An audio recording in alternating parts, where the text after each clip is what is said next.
ఎంత ప్రేమ తల్లి. లోకసాక్షి కర్మసాక్షి అయిన ఆ భాస్కరులకు కన్ను నా కొడుకు అని చెప్పుకోవడానికి నీకు మనసు రాగలేకపోయిందా తల్లి? కనీసం ఎవరో దిక్కులేని బిడ్డ నాకు దొరికాడని మీ పెద్దలకు చెప్పి నీ సంజమించి లాలించి ఉంటే నేను నా భక్తి ఈ విధంగా ఈ నక్కలు పెట్టిన కళేబరం అయి ఉండేదా అమ్మా? ఏడవకమ్మా, ఏడవకు.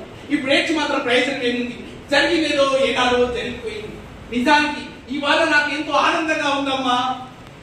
మా అమ్మ, నా తల్లి, నన్ను కన్న తల్లి, ఇన్నాళ్ళుగా నాకు దూరంగా ఉన్న తల్లి, నా ప్రభుకు శత్రులై చెందిన పాండవుల కన్న తల్లి, నా వద్దకు సూదుడిగా బ్రతుకుతున్నటువంటి నా వద్దకు వచ్చి నాయనా కన్నా నువ్వు నా బిడ్డవురా అంటుంటే నా ఆనందంతో నా ఆనందాన్ని ఎలా చెప్పుకోను తల్లి.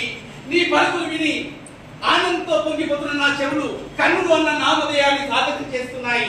ఇక చాలు తల్లి, చాలు, ఈ జన్మకి చాలు.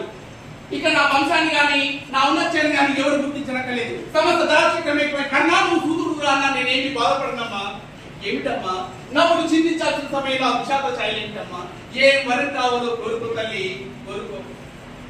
నీలా నింగిలోని నక్షత్రాలను దూకి మానసిక జీవన నటరాజు చెరలో నడయాడే బాలచంద్రుని పాదాల ముందు దింపడా, లేక నీకు గతి పట్టించిన యముడిని పోడగొట్టి మా పినతండ్రి శ్రీ పాండురాజుల వారిని కొని రమ్మంటావా? ఏం కావాలో కోరుకో తల్లి, కోరుకో. ఏంటమ్మా కౌరవులను వదిలి పాండవులతో చేతులు కలపమంటావా? అమ్మా, ఆ దుర్యోధను లేకపోతే ఈనాడు ఈ విధంగా కన్నుడు నీ ముందు ఈ విధంగా నిలిచేవాడమ్మా. ఏనాడో ఆత్మహత్య చేసుకుని ఉండేవాడు. కౌరవ సామ్రాజ్యాన్ని ఏలమని మాకు లేని మహాధికారాన్ని నా మస్తకాన ఉంచిన ఆపీడమ్మ నా సుయోధనుడు. సూతకుందో చెల్లినా అని తోచాలు పోతుంటే జగతి గారకుడు కాదురా సూతుడైనా గాని అని నన్ను సమర్థించి నా స్నేహాన్ని మన్నించి ప్రాణంగా చూసుకున్న ఆ ఆత్మమూర్తమ్మ నా దాత రాష్ట్రుడు.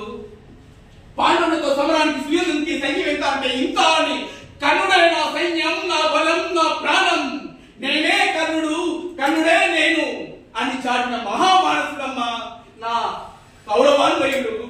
అమ్మా,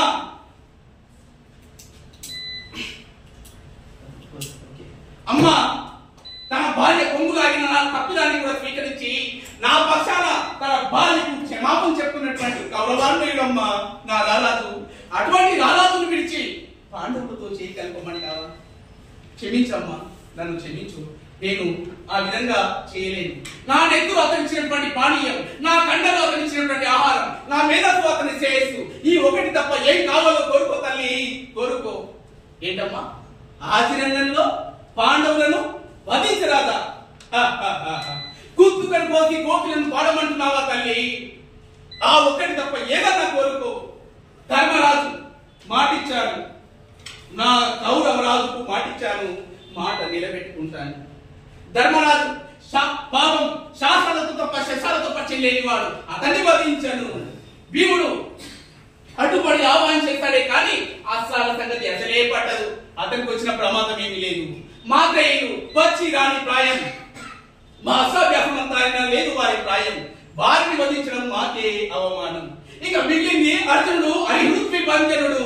అమ్మ, అర్జునుడు ఎదురైతే నన్ను నేను మర్చిపోతాను, నన్ను రారాజు ఆవహిస్తాడు. ఇక మిగిలింది అర్జునుడా కర్ణుడా అనేది ఆ దైవ నిర్ణయం. అమ్మా, అర్జునుడే కూడితే కర్ణ ధర్మ భీమ నకుల సహదేవులు ఐదుగురు. అదే కర్ణుడు కూడితే ధర్మ భీమార్జున నకుల సహదేవులు ఐదుగురు.